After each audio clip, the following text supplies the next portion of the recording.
WLF Kicks. We're back for another week, getting close to the finals in the NRL. We had the Challenge Cup last weekend, so there's heaps to discuss. And as usual, Tony Adams. Tony, how are you? Yeah, doing well, Steve. Just watched a major upset in the NRL.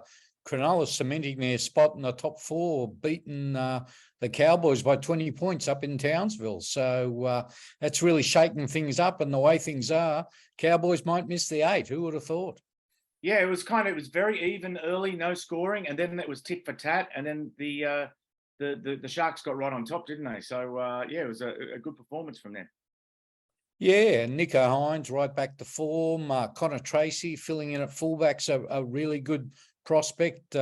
Plenty of clubs want him, but he's only there because Bubba Kennedy's out injured. So yeah, they're looking very good. Cronulla got some good mix of veterans and youngsters in the pack, and also James Tamau today announced he's retiring from rugby league. So a guy who's been around for a long time, made a few kangaroo tours, played Origin. I think he might have played for Australia and the Kiwis, didn't he, from memory? So there was a fight. They were fighting over him, weren't they, at one point? I think he chose. Yes, they were. Chose Australia. Yeah. Now, people are watching live, so we've got to be really tight this week. But there's plenty we're going to talk about, and I think we're going to talk about Tim Sheens. I know you have plenty to say about that. We're going to talk about the international program being announced in the Southern Hemisphere finally. And there's another thing, Tony, and I want you to explain this to me because you made a comment last Sunday night on social media about 60 Minutes and a story that was on 60 Minutes. Can you tell us a little bit about that and your involvement in that? Just start from scratch, mate, because I'm not up on it at all. Yeah, and it's a very delicate one because there's all sorts of legal implications. But basically, there are a couple of twins who played for Newtown in the 70s, Chris and Paul Dawson. Now, Chris is currently in jail for murdering his wife, and it took about 40 years for this case to come to light. And people in the game, I've got to say, had an inkling about this, and plenty of cops had an inkling about it too, because she just disappeared overnight back in the 70s. And as it turned out, it took a podcast by a journalist from the Australian newspaper called Hedley Thomas for it all to come to light. The case was basically a cold case, dead and buried. But this podcast was listened by millions of people right around the world because it wasn't so much a rugby league story as a murder mystery story. And it resulted in charges being laid against Chris Dawson. He got, I think, 25 years and he's now in his 70s. So in all probability, he'll die in jail. But now there's talk of charges being laid against his twin brother, Paul Dawson, nothing to do with the murder, but for allegedly having sex with schoolgirls. They were both teachers on Sydney's northern beaches, and the allegation is that they both had multiple affairs, shall we say, with underage girls. And there's no charges being laid yet, but now that this case has come to light, it's one we'll have to wait and see and watch very carefully. Yeah. And you said in your Twitter post that you had looked into this back in the day. Is that right? Yeah. Well, what I did, I was given Paul Dawson's phone number about 10 years ago by an old league journo who'd retired, and he bumped into Paul Dawson on a plane. And he said, I can't use this, but why don't you give him a call? So I rang Paul Dawson, and he picked up the phone, and I said to him, look, there's a lot of rumours about you and your brother, about things that happened way back in the day. Would you like a chance to put your side of the story, which is an old journalist trick to get people to talk? And he said, give me a few days and I'll think about it. And I said, sure. I didn't want to pressure him because that's the worst thing to do in those situations. So a few days later, I rang back and he said, look, I've spoken to my brother, Chris. We would prefer not to talk. And I said, fine, I understand. And that's the end of it. And of course, with libel laws being so strict in Australia, neither one had been charged with anything at that stage. So I thought that was the end of it. But as I said a few minutes ago, that podcast just brought the whole case back to life. The cops basically realised they had to do something, and Chris Dawson was charged. He still denies to this day murdering his wife, Lynette, but he's been convicted in court. So, it's one of those infamous cases, shall we say, in rugby league and in Australian law, because it took so long for justice to be served. Okay, let's move along. We'll thank a few people who support us on Patreon. On the Nines Patreon, Vivek Nayak, on the White Line Fever Patreon, which is the best one if you like this program and you want to get behind what we're doing here, pays for hosting and all that sort of stuff. Richard York, Phil Rogers, Darcy Lussick, and there's some familiar faces this week on long reads among new supporters, or work. I can't go through them all because there's about 160, so I do 10 different ones every week. And there are some familiar names in here. Andy Wilson from the RFL, thank you, Andy. Barry Code, who's involved in Rugby League Ireland, thank you very much. Matt George, Christopher Stephen, Leonard Gregory, Michael Benson, Peter Wood, Mark Colleen, and finally Brad Walter. So thank you very much for supporting us there. Now, Steve, one person I want to mention just got a call out of the blue half an hour ago from Paul Osborne, the 1994 self-confessed grand final hero who led Canberra, coached ironically by Tim Sheens, to the grand final victory over the Bulldogs. You might recall he got pulled from obscurity. He'd barely played for 2 months, set up the first 2 tries. He said he's a subscriber, he loves what we do, and he's now living in Stockholm, Sweden. Oh, wow. Well, I was in Sweden just a couple of weeks ago. Oh, so you could have caught up with him. Well, yeah, but now you mentioned Tim Sheens. Tim Sheens and West Tigers have parted ways as of yesterday. As we're recording, as we're talking live, I guess people who are watching the video, it might be 2 days ago. But can you tell us, anything about that, and what are your thoughts on it? Well, I'm really disappointed. I've got to state straight away that I'm good mates with Tim. I have been for 40 years, and I consider him probably the most straight, upright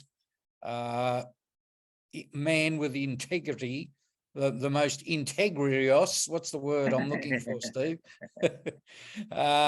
Anyway, he has more integrity than any person I know in 40 years of covering this game. And so for things to end the way they are, it's a real shame, because he won't be remembered as the guy who coached 4 premiership winning teams, including the 2005 unwinnable grand final against, or shall we say unwinnable premiership against the Cowboys, when the Tigers didn't have a single representative player, yet they won the competition. You look at teams these days, they've got 6, 7 origin players. So it was a truly remarkable win. He won't be remembered for that. He'll be remembered as a guy who coached West Tigers to back-to-back wooden spoons, and then made an inglorious exit. But an update, I can tell you, he's been missing for the last couple of days while all this was sorted out. He was at West Tigers today and addressed his staff and assured them he'll see out this season, but he's contracted for next season, and where that stands, I think we'll have to wait and see. But you and I have been around long enough to know that this isn't going to end prettily, and I'll be very surprised if he's at the Tigers next year, even though he is still theoretically director of football. Yeah, and it poses a lot more questions than it answers, doesn't it? About who, what the management structure is next year, what's Robbie Farah's role, and all sort of stuff. So it's a bit of a mess. Yeah, it is. And just to show you how much of a mess it is, in the coach's box last week, there was a bit of a dispute between Robbie Farah and David Furner, who's one of Sheens's trusted lieutenants. Now, somehow that fact that these two had angry words made the media. Now, there were only 4 or 5 people in that coaching box. So, someone's leaking to the media out of West Tigers, and they're actually leaking like a sieve, because whatever happens ends up in the papers very soon. So that's just one of many problems that the Tigers have got. And there's several factions there, and obviously several agendas there as well. Mm. A win for Cronulla in the opening match of the round in the NRL. And when this show's on my channel, I do a little bit of a merch deal. So this week, and don't forget, every second week this show is on Tony's channel. It's at Molly Adams. You can find that on YouTube. Please go across there and subscribe. But Sharky's jerseys are knocked £10 off, so 58 down to 48. Wait a while. I haven't set it up yet. I just entered my head, so just wait a little while before you. But the link will be in the description on YouTube, where you can find it, and the checkout code will be YouTube to cash in that discount. On a brighter note, Tony, internationals in the Southern Hemisphere finally bedded down. Now the CBA is sorted, so it's good to see the NRL taking international football seriously. Yeah, it is. The Kangaroos have barely stepped foot on the football field the last few years, haven't they? And it's a real pity. And of course, the Pacific Islands, they're all of a sudden becoming real powerhouses. So it should be interesting to see how it all pans out at the end of the year. And Australia have not played England, the old enemy, since 2017, which is absolutely amazing. Tonga are touring over here, playing a free test series against England, but everyone else is very quiet. All the other European countries, the smaller ones, have organised internationals, but Wales have got a President's 13 playing against someone in a one-off game. Ireland have no matches. France have no matches. Scotland have no matches. So the game in the Northern Hemisphere, is really, really struggling. While the NRL can, with a lot of government support, that's got to be said, can do a lot more in the Southern Hemisphere. Now, Tony, it's our tips. It's tips time, and we are. I'll speak for myself. We are normally very disorganised and grateful that we're not streaming, because we're fumbling around for the draw every week. In fact, yes. And while this gives you a warning to go to the Super League draw on your computer, Tony, while I go through the NRL matches with you and get your tips, starting with Friday night's game. It's the Warriors and Manly, and that's at what is now is going to be Daniel Anderson Stadium for the weekend, I think. Tomorrow, that's on Friday night. Your tip? Yeah, and it's a special game, as you say, with the tribute to Daniel Anderson, and it's a sellout. And I can't go past the Warriors. They're one of the form teams, and isn't it good to see them going so well? They're just playing great footy, and Manly are a bit of a mess, and I can't see Manly making the 8 they need to win to get there, and even then they might miss out. So, I think Warriors fairly comfortably. And the Roosters travel to COMMBANK Stadium, where they take on Parramatta on Friday night. Yeah, that's a real tough game. The Roosters are favourites with the bookies, but with Mitchell Moses missing, I think that's largely the reason for that. But, I think Parramatta's still got plenty of strike power, and the Roosters have been hot and cold, but Moses is a big out, and for that reason. And Drew Hutchison, sort of jack of all trades, was the Roosters' man of the match at halfback last week. So they might have the edge there, the Roosters, but I don't think there'll be much in it. If you want to hide under your seat and come back the next day, back at COMMBANK Stadium, West Tigers and the Dolphins. Yeah, now, isn't this interesting? The Tigers, it's been a long time since they've won a game of footy, but and it's been a long time since I've said this, but I think the Tigers are going to win. The poor old Dolphins, I think they've really hit the wall. They started so well. who'll ever forget that first up win over the Roosters in round one? But that seems a long time ago. They've had a lot of injuries. They've got suspensions. I think they've got about 5-6 players out. And for that reason, I reckon the Tigers might actually win a game. Second game on Saturday is Gold Coast at home to Penrith. Yeah, and of course, Gold Coast, they do have some strike power. Fafita, Tino, Brimson, Jaden Campbell. There's definitely some points in them. I think it'll be a high-scoring game, but you just can't go past the Panthers. They're on fire. I think they've won something like 11 out of 12, and they're bolting towards the minor premiership. In my hometown of Wollongong, the St George Illawarra Dragons, currently running 16th in the comp, take on Melbourne, who are 5th. Yeah, and the Dragons are just grateful that the Tigers are in the comp. Otherwise, they'd be wooden spooners. But I can't see them winning this one. I think the Storm will win and win fairly well. Fox are describing this next one as the match of the round. It's hard to argue with them. Newcastle at home to South Sydney. Yeah, and look, Newcastle, they're the form team of the comp. I think it's up to 6 straight wins. They were calling for Adam O'Brien's head 6 weeks ago. Now, all of a sudden, he's some sort of contender for Coach of the Year. So Bradman Best is back. They've lost Jackson Hastings. South's been up and down, but I think at home, Newcastle in a close one. And it should be, as you say, probably the game of the weekend. And finally, the Canberra Raiders are taking on Canterbury in Canberra. Yeah, and the Bulldogs, like the Dolphins, they've hit the wall the last few weeks. I think the season's all over for them. Canberra got a lot to play for, so Raiders at home fairly easily. Okay. That would be Huddersfield against Salford. Yeah, it's wow. The Ian Watson Cup. Obviously Huddersfield, they played St Helens at the weekend. It was obviously a match that was completely overshadowed by the Challenge Cup final. Salford seemed to be struggling.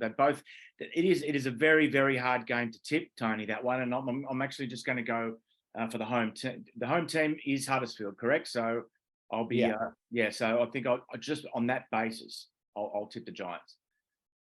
Okay, Wakefield against Castleford. Well, this is a massive game, Tony, and it's something we don't get excited about in Australia. The two worst teams in the comp playing each other, we tend to change the channel. But with promotion and relegation, it becomes one of the matches of the year. And it's sold out, and there's promos for it everywhere because the loser, in all likelihood, will go down. So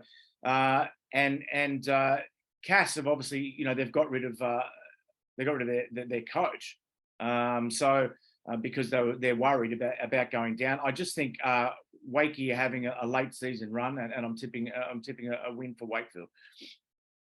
Yeah, wouldn't promotion and relegation, while we're on the subject, be great in the NRL? Because we don't have that interest at the bottom of the table, but we just don't think have the population to support it.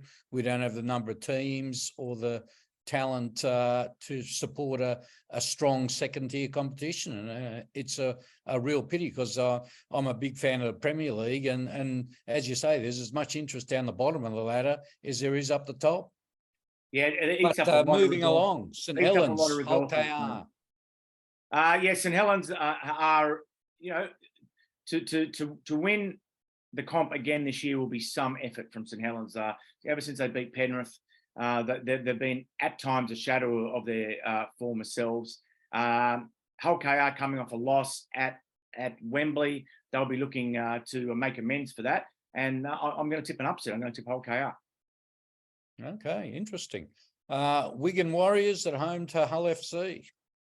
Yeah, I think Wigan are, again, a shadow of what they have been at times in recent years, but they still should be too good for at home, I think. I think Wigan can challenge for the comp, but of course we're going to talk about Catalans in a minute, and they're the hot favourites. I guess they should be at the moment. I don't know if they are with people, but they should be. Yeah. Well, the next game is the mighty Lee Leopards against Catalan. Yeah, this is a huge test of Lee's professionalism after winning at Wembley. So I personally think I don't think they back up and win. I think Catalans away. I think a victory to the French team. Are you suggesting Lee might have been partying rather hard the last few days? I am suggesting that, but Adrian Lamb did pick a strong team before Wembley, and it worked for him. So I certainly think he is intent on breaking that cycle that they have here with the cup competitions, of the cup being a massive distraction and teams struggling either side of the cup. So he'll be right up his team to put in a good performance. But I just think Catalan's too strong. Yeah, just on that too, Steve, I wrote a story during the week. I don't know if you saw it, but the rugby league world here has taken notice of that game, and don't be surprised if in the next year or two, Adrian Lamb gets a call to come back home. I don't know which club yet. It's a bit early, but clubs are always looking for new coaches. I've known Lammy for a long time, and plenty of people have told me, and this was long before the Lee Leopards won the Challenge Cup, that he is a special coach and has what it takes. He's got a good resume. He's coached as an assistant to Mal Meninga with Australia. He's coached under Wayne Bennett at St George. He's coached PNG, and now he's a Challenge Cup winner. So his resume is pretty impressive. It is, and he certainly, when he left Wigan, I guess he would have been wounded by that, and then to go to the neighbouring club and to win at Wembley was unbelievable. It was such a great day out. I had such a wonderful day. So thanks to the RFL really for a good day. Everyone slags the league off when they do it bad, but I thought it was well done on Saturday, and I had a wonderful time. And all those people working hard to bring that event together deserve to be congratulated.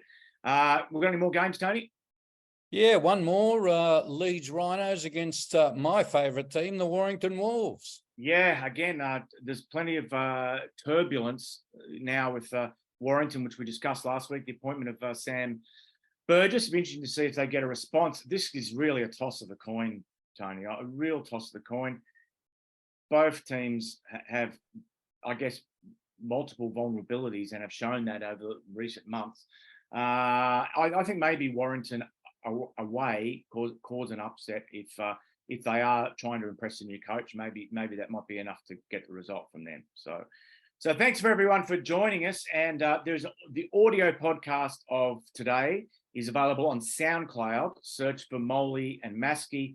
And please, if you don't already like and subscribe on YouTube, it's youtube.com/WhiteLineFeverTV and youtube.com/Molly Adams. And this show flip-flops between those two channels from one week to the next. So please, it costs you absolutely nothing. It's just like lifting your finger and pushing a button.